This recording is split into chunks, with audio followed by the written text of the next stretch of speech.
बताते हैं कि भगवान राम हर व्यक्ति का भरण पोषण, हर व्यक्ति को आनंद देते हैं, हर व्यक्ति की सहायता करते हैं। ऐसे राम को हम बारंबार प्रणाम करते हैं, उनके चरणों में कोटि कोटि वंदन करते हैं। ऐसे राम को हम अपने हृदय में बसाकर, क्योंकि आपने वो पानी की बूंद देखी होगी ना, फिर बूंद को यदि दबा दिया जाए तो जो उसके छोटे छोटे कण फव्वारे के रूप में निकलते हैं, उसी फव्वारे के ही रूप में भगवान इस सृष्टि में व्याप्त है। हमको और आपको दिखने वाले नहीं हैं, पर वो उतने से ही कण में हम सब पर ध्यान देते हैं और हम सबकी रक्षा करते हैं। और जहाँ जिसको जैसे भी आवश्यकता पड़ती है, भगवान नारायण उनके पास होते हैं। गुरु वशिष्ठ जी कहते हैं कि ऐसे राम आपके घर में जन्म लेकर आए हैं और आपका घर धन्य हो गया है। हे दशरथ जी, आपने कितनी बड़ी तपस्या की होगी। देखिए, गुरु वशिष्ठ जी जो है ना, वो दशरथ जी के गुरु नहीं बन रहे थे। कह रहे थे मैं गृहस्थ नहीं बसाऊंगा, मैं गृहस्थ में नहीं रहना चाहता। उन्होंने कहा कि मैं कहीं दूर जाकर और केवल भगवान की आराधना करूंगा, जिससे हमें भगवान प्राप्त हो जाए। मैं उनका दर्शन करना चाहता हूँ। मैं गृहस्थ में पढ़कर और अपने जीवन को मैं बर्बाद नहीं करना चाहता। ब्रह्मा जी आ गए, अच्छा आप गृहस्थ में नहीं रहना चाहते? गुरु वशिष्ठ जी ने कहा मैं गृहस्थ में नहीं रहना चाहता। बोले आपको पता है, दशरथ जी के आंगन में स्वयं विष्णु भगवान आकर बालक के रूप में खेलेंगे और आपको उनके सारे संस्कार करने का, उनका दर्शन करने का ये अवसर आपको प्राप्त होगा। यदि आप दशरथ जी के गुरु बनेंगे ना, गुरु जी के जो दशरथ जी थे, दशरथ जी के पिता दादा जो भी थे, पहले से ही गुरु वशिष्ठ जी का मरण नहीं हुआ था जब तक राम का दर्शन नहीं हुआ। क्योंकि राम का इंतजार करते करते सबके दादा परदादा के सबके गुरु वही थे। जब राम का जन्म हो गया, उसके पश्चात ही गुरु वशिष्ठ जी के दूसरे, दशरथ जी का और राम जी के जो भी थे तो दूसरे गुरु बने। पर जब तक राम का दर्शन नहीं हुआ, गुरु वशिष्ठ जी इंतजार करते थे। पहले मना की, और जब ब्रह्मा जी ने बताया कि इनके ही घर में ब्रह्म आएंगे, भगवान सगुण बनकर आएंगे, जिनको आपको दिन रात देखने का अवसर प्राप्त होगा। आप ये मन, आपको जब भगवान प्रकट होकर दर्शन देंगे, 2 क्षण देंगे, 2 क्षण के बाद वो लुप्त हो जाएंगे और इनके घर में तो खुद भगवान चल कर आएंगे और आप जब चाहेंगे तब उनका दर्शन पा सकते हैं। तब गुरु वशिष्ठ जी ने कहा ठीक है, मैं बन जाऊंगा। और वही गुरु वशिष्ठ जी तब जाकर दशरथ जी के गुरु बनते हैं। आज वही कह रहे हैं कि भगवान सबके हृदय में उस फव्वारे की कणों के रूप में स्थापित हैं। हम सबको बस देखने की आवश्यकता है। और कौन कौन ये मानता है कि इस पृथ्वी पर भगवान है? कोई मानता है? हाथ ऊपर करें। कितने लोग ये मानते हैं कि भगवान इस पृथ्वी पर हैं? और लोग नहीं मानते क्या? क्योंकि पता है, ये जो हाथ उठा रहे हो तो ये नहीं मानते कि उन्हीं की कृपा से ये हाथ है। क्योंकि पता नहीं तो कितने ऐसे भी हैं जिनके हाथ भी नहीं है। हमें तो रोज सुबह उठकर और भगवान का धन्यवाद करना चाहिए कि हे प्रभु, आपने मेरे ऊपर कितनी मेहरबानी की, कितनी कृपा की कि मेरे दोनों हाथ भी हैं, दोनों आँख भी हैं, दोनों कान भी हैं, 2 पैर भी हैं और मुख दिया है। तो हे नारायण, आपका मैं चिंतन करूं, आपका भजन करूं। हम तो मानते हैं, क्या मानते हैं? हम सांस ले रहे हैं इस जान की बदौलत,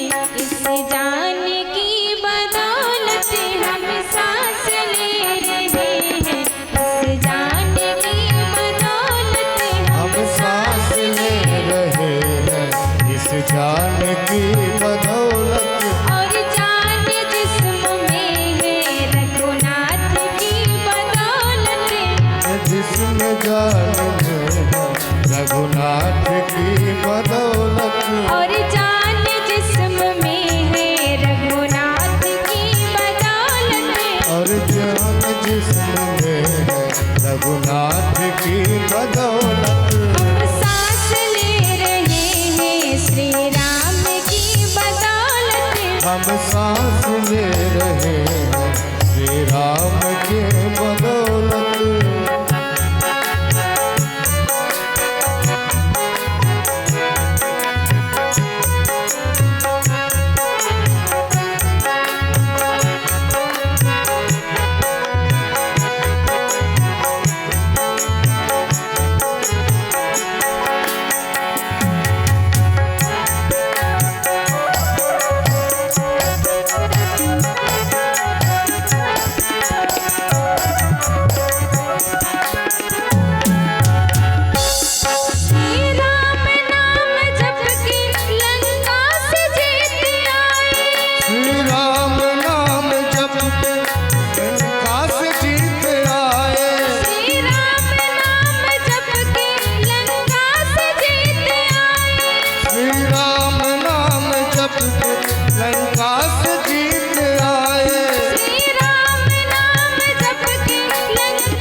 बदौलत हम सांस ले रहे हैं इस जान की बदौलत।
ढोल बजाएंगे तो निश्चित रूप से आपको लाभ मिलेगा।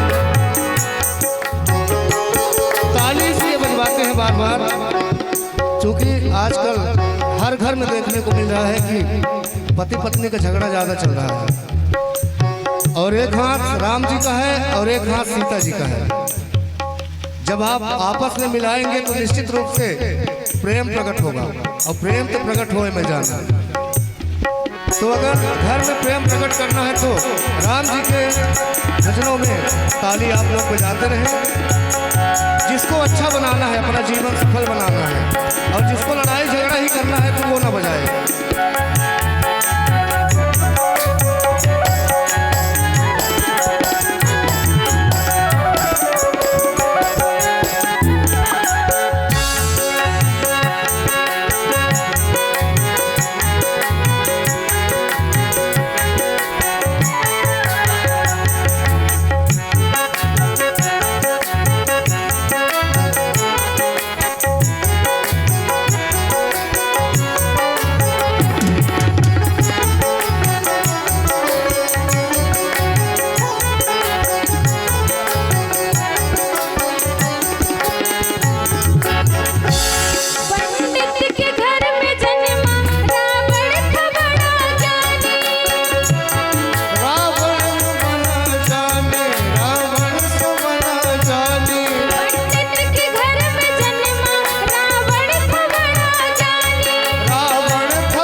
रघुनाथ की बदौलत।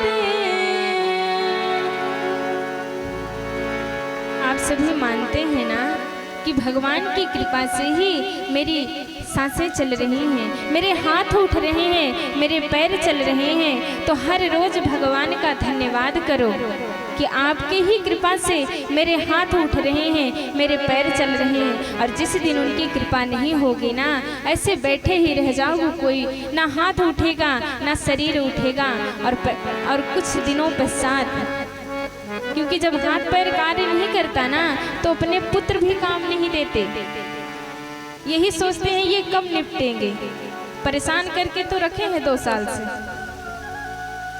फिर उनको भी आप बोझ लगने लगोगे। जितने दिन ये हाथ पैर कार्य कर रहे हैं उतने दिन ही आप सबके लिए खुशी बनकर हो। और जिस दिन से ये काम करना बंद कर देंगे उसी दिन से आप इस पृथ्वी के लिए बोझ बन जाओगे। तो आप सभी को बोझ बनना है क्या? नहीं। इसलिए भगवान का धन्यवाद करो और उनकी भक्ति करो। भगवान राम का नाम रखते हैं राम, गुरु वशिष्ठ जी अब रखते हैं भरत जी का नाम। भरत जी को क्या कहते हैं? विश्व भरन पोषण कर जोई, विश्व भरन पोषण कर जोई, ताकर नाम भरत अस होई, ताकर नाम भरत अस होई, ताकर नाम भरत अस होई, ताकर नाम भरत अस होई। कहते हैं कि जिनका कार्य ना हो रहा हो जिनको ये चाहिए कि हमारा बिजनेस नहीं चल रहा, हमें कोई नौकरी नहीं मिल रही, हम बेरोजगार होकर घर में बैठे हैं, कहते हैं इस चौपाई को उनको 11 बार या 21 बार या 51 बार ये कहकर घर से रोज उनको निकलना चाहिए अपने कार्य के लिए। भरत जी उनकी सारी मनोकामनाओं को पूर्ण करते हैं। भरत जी का नाम कहते हैं इस संसार में भरत भरण पोषण अन्नपूर्णा के नाम से भरत जी को जाना जाता है। कहते हैं भगवान भरत जी इस सारे संसार का भरण पोषण करते हैं, इसलिए उनका नाम भरत रखा गया। और कहते हैं जाके सुमिरन तेरी पुनासा, नाम शत्रुघ्न वेद प्रकाशा, जिनके स्मरण मात्र से ही दुश्मनों का दमन हो जाए, इसलिए इनका नाम शत्रुघ्न रखा जाता है। और कहते हैं लक्ष्मण इनका नाम इसलिए रखेंगे, कहते हैं लक्षण धाम राम प्रिय, सकल जगते आधार, गुरु वशिष्ठ तिहि राखा, लक्ष्मण नाम। कहते हैं लक्ष्मण जी इनका नाम इसलिए है कि जो व्यक्ति लक्ष्मण जी की भक्ति करता है वो अपने लक्ष्य को प्राप्त करता है। जिनको भी अपने लक्ष्य पर ध्यान देना है, जिनको भी अपने जीवन में कुछ करना है, उनको लक्ष्मण जी की भक्ति करनी चाहिए और इस चौपाई का चिंतन करना चाहिए। आगे अब भोले बाबा जी कहते हैं देवी मैं आपसे कुछ कहना चाहता हूँ। जब वो अयोध्या में उत्सव चल रहा था ना, तो मैं भी जाकर और राम जी का दर्शन किया हूँ। देवी ने कहा आपने दर्शन किया है, पर बाबा आपने तो मुझे बताया नहीं। भोले बाबा कहते हैं अब बता रहा हूँ। क्या कहते हैं? और कहो निज चोरी,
चोरी बताना चाहता हूँ। देवी कहती हैं कैसी चोरी बाबा, अब आप चोरी भी करने लगे क्या? कहते हैं नाना जब अयोध्या में उत्सव चल रहा था ना, तो राम जी का दर्शन करने हम भी गए थे। बोले हम भी गए थे बोले मतलब कागभुसुंडी जी आए, कागभुसुंडी के साथ मैं नहीं गया। मतलब कागभुसुंडी जी मेरे साथ नहीं गए, मैं कागभुसुंडी के साथ गया था। देवी बाबा का कहने का मतलब ये है कि मैं उनके संग में गया, कागभुसुंडी के संग में। जैसे मान लीजिए आप कथा सुनने आए और आप कह दिए आप चलोगे, तो उनको भी लेकर आ गए। आपके कहने पर वो आया है। इस तरह से बाबा ये बता रहे हैं कि मैं नहीं जा रहा था, जबकि लेकर कौन गया? भोले बाबा ही। पर बता क्या रहे हैं देवी, मैंने नहीं, काग भुसुंडी जी हमको लेकर गए थे। बोले बाबा चलोगे तो फिर अब मना नहीं कर पाया, भाई भगवान का दर्शन करने के लिए थोड़ी मना करूंगा।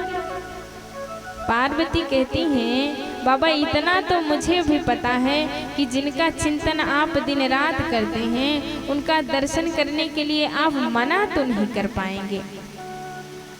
बोले हाँ हाँ देवी, तभी तो बता रहा हूँ, मैं उनके संग में नहीं, मैं उनके संग में जाकर ही दर्शन किया हूँ। मैं इसीलिए तो मैं आपको भी नहीं बता पाया कि मैं रामलला जी का दर्शन करने जा रहा हूँ। तो पार्वती माँ कहती हैं अच्छा तो ये बताइए लाला का दर्शन हुआ कि नहीं हुआ? कहते हैं अरे क्या बताएं, बड़े मुश्किल से हुआ है। बोले कैसे बाबा?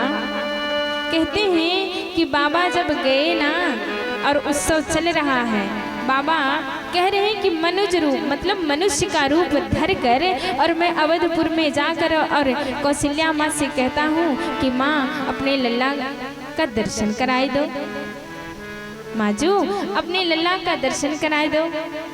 माँ ने जैसे इतनी बड़ी बड़ी दाढ़ी मूछ को देखा, कहने लगी ना ना ना बाबा, ये जो ये रूप बना के रखे हो ना, जैसे ही मेरा लल्ला देखेगा रोने लगेगा। जो भी अभी शांत होकर लेटा है आपको इस भूत बयार जैसे दिखाकर लोगों को मैं अपने लल्ला को रुलाऊंगी नहीं, मैं दर्शन नहीं कराऊंगी। शंकर जी कहते हैं देवी एक बार करा दो, थोड़ी सी देखूंगा चला जाऊंगा। बोली इनको ले जाकर अपने दास दासियों को कहती इनको ले जाकर बाबा को बाहर छोड़ो। ले जाकर बाबा को बाहर धर दिए। बाबा सोचने लगे अब क्या करूं, कैसे भगवान का दर्शन पाऊं।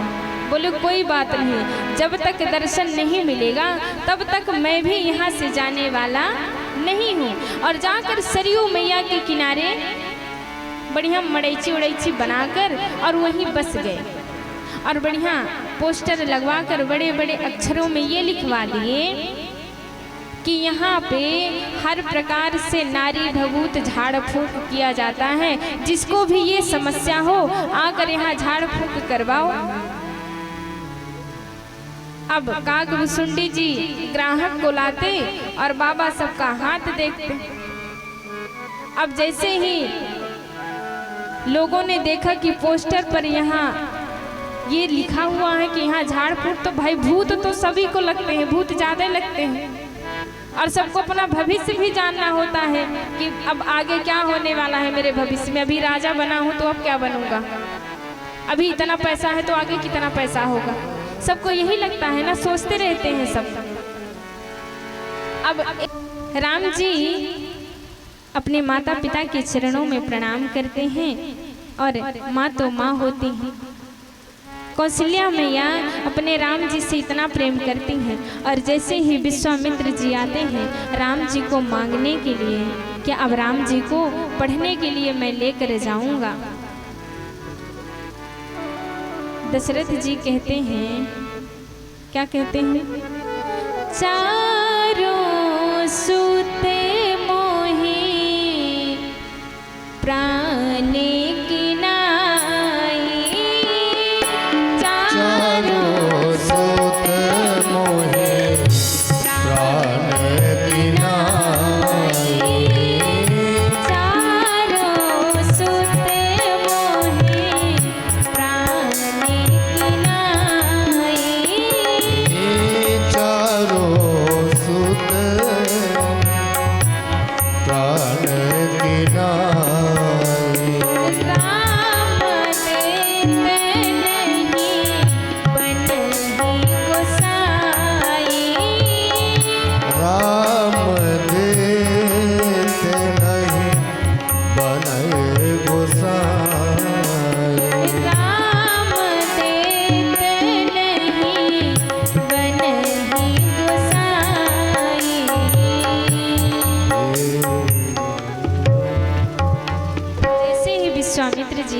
कहते हैं कि दशरथ जी, मैं आपके 2 पुत्रों को लेने आया हूँ। आप राम को और लक्ष्मण को हमें दे दीजिए, क्योंकि मैं यज्ञ कर रहा हूँ और मैं यज्ञ पूरा करने पा नहीं रहा हूँ। राक्षस आकर विघ्न डाल देते हैं और मेरा यज्ञ पूरा नहीं होता। हे दशरथ जी, अपने राम को और लक्ष्मण को हमें दे दीजिए, जिससे हमारा यज्ञ पूरा हो जाए। दशरथ जी कहते हैं कि चारों सुत हैं प्राण जैसे, मैं चारों को मानता हूँ, पर राम को देते नहीं बनता। हे विश्वामित्र जी, आप राम को मत मांगिए, और आप हमसे चाहे जो मांगे वो मैं दे दूंगा, पर मैं राम को नहीं दे पाऊंगा। राम को मत मांगिए। विश्वामित्र जी कहते हैं कि राम को ही मैं मांगना चाहता हूँ। देखिए, हमें भी यदि कुछ मांगना हो किसी से, तो हमें भी राघव को ही मांगना चाहिए। हम भगवान से इन संसार की चीज़ों को नहीं, बल्कि भगवान से हमें भगवान को ही मांगना चाहिए कि हमें और कुछ नहीं, आप ही चाहिए, आपके चरणों की भक्ति ही चाहिए। क्योंकि यदि हम उनकी शरण में रहेंगे तो भला बताओ किसी चीज़ की कमी हो सकती है क्या? नहीं। जो सबको दे रहा है, यदि हम ही उनके शरण में हैं तो हमें भी उनके शरण में रहने से ही सब कुछ प्राप्त हो जाएगा। विश्वामित्र जी कह रहे हैं मैं राम को ही मांगता हूँ। दशरथ जी रोने लगे। तब गुरु वशिष्ठ जी आते हैं और कहते हैं दशरथ जी, आप इनको जाने दीजिए राम को, क्योंकि पता है आपको। बोले नहीं, हमको तो नहीं पता। बोले जब राम जाएंगे ना विश्वामित्र जी के साथ, तभी आपके घर में बहू आएगी। बोले अच्छा, जब राम विश्वामित्र जी के साथ जाएंगे तब बहू आएगी? बोले हाँ हाँ, जब इनके साथ में जाएंगी तभी बहू आएंगी। बोले हाँ, तब ठीक है। अब विश्वामित्र जी के साथ राम जी को भेज देते हैं। अब विश्वामित्र जी लेकर चल दिए। श्यामल गौर सुंदर दो भाई, श्याम गौर सुंदर दो भाई, विश्वामित्र महानिधि पाई, विश्वामित्र महानिधि पाई। विश्वामित्र जी के साथ राम जी और लक्ष्मण जी चल देते हैं। आगे आगे विश्वामित्र जी जा रहे हैं और पीछे से राम जी और लक्ष्मण जी। तो जैसे ही आगे विश्वामित्र जी जा रहे हैं, पीछे मुड़कर देखते हैं तो राम लक्ष्मण उधर घूम रहे हैं, कहीं पहाड़ में चले जाते हैं, कहीं कहीं विश्वामित्र जी। पर दशरथ जी ने देते समय ये कहा था कि हे विश्वामित्र जी, आप पिता की तरह ही मेरे पुत्रों को ध्यान में रखिएगा, कोई गलती ना करें। विश्वामित्र जी उसी प्रकार से ध्यान रख रहे हैं राम और लक्ष्मण का। बोलते हैं राम इधर आओ, वहाँ जा रहे चोट लगवा लोगे, इधर आओ। और अपने पीछे पीछे विश्वामित्र जी लेकर चल रहे हैं। और जैसे ही गए ना, तो रास्ते में जब कृष्ण बने तो पूतना को मारे। अब राम बने हैं तो पहले ताड़का को मारते हैं। ताड़कासुर को क्यों और पूतना को क्यों मारते हैं, कोई बता सकता है? क्योंकि ताड़का और पूतना दोनों अविद्या हैं, और जब तक अविद्या का नाश नहीं होगा तब तक विद्या कहाँ से आएगी? जब तक अविद्या का नाश नहीं होगा तब तक विद्या आपको कहाँ से प्राप्त होगी? तो पहले भगवान राम जी से ताड़कासुर को मारते हैं और आगे बढ़ते हैं। जब आगे बढ़े तो उन्होंने देखा, क्या देखा? कि एक कुटिया बनी हुई है।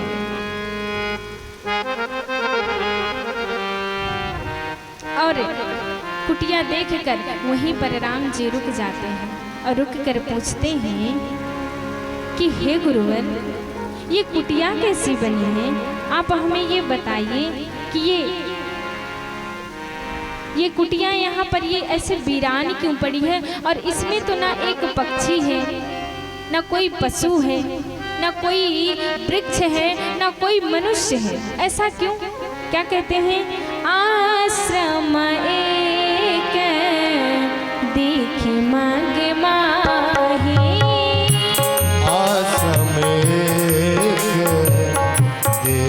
मांग माहे आश्रम एक देख मांग माही आश्रम एक देख मांग माहे खग मृग जीव जंतु ताहा नाही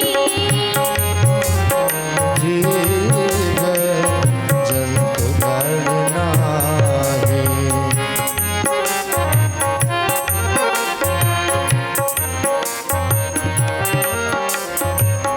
पूछे ही मुनि शिला प्रभु देखी पूछे नहीं सिया प्रभु देखी पूछे ही मुनि शिला प्रभु देखी पूछे मुनि सिलायक देखी सकल कथा मुनि कहावे सेखी सकल मुनि कथा विसेखी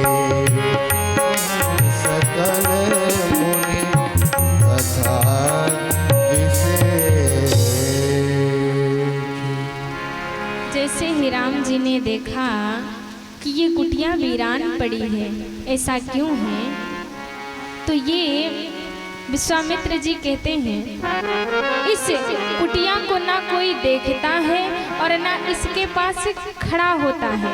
राम जी, आपने इसके पास क्यों खड़े हो गए और आपने इस कुटिया को क्यों देखा? भगवान कहते हैं जिसको इस संसार में कोई नहीं देखता ना, उसी को मैं देखता हूँ। तो हम सबको क्या कहना चाहिए भगवान से? तुम ही में जीवन जी जा रहा हूँ, तुम ही में जीवन जी जा रहा हूँ। तुम्हें मेरे जीवन जिए जा रहा कुछ दे रहे हो लिए जा रहा हूँ। जो कुछ दे रहे हो लिए जा रहा हूँ तुम ही में जीवन जिए जा रहा हूँ।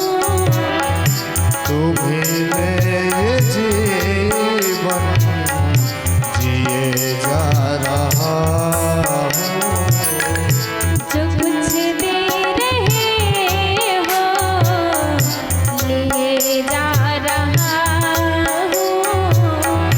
जो कुछ दे रहे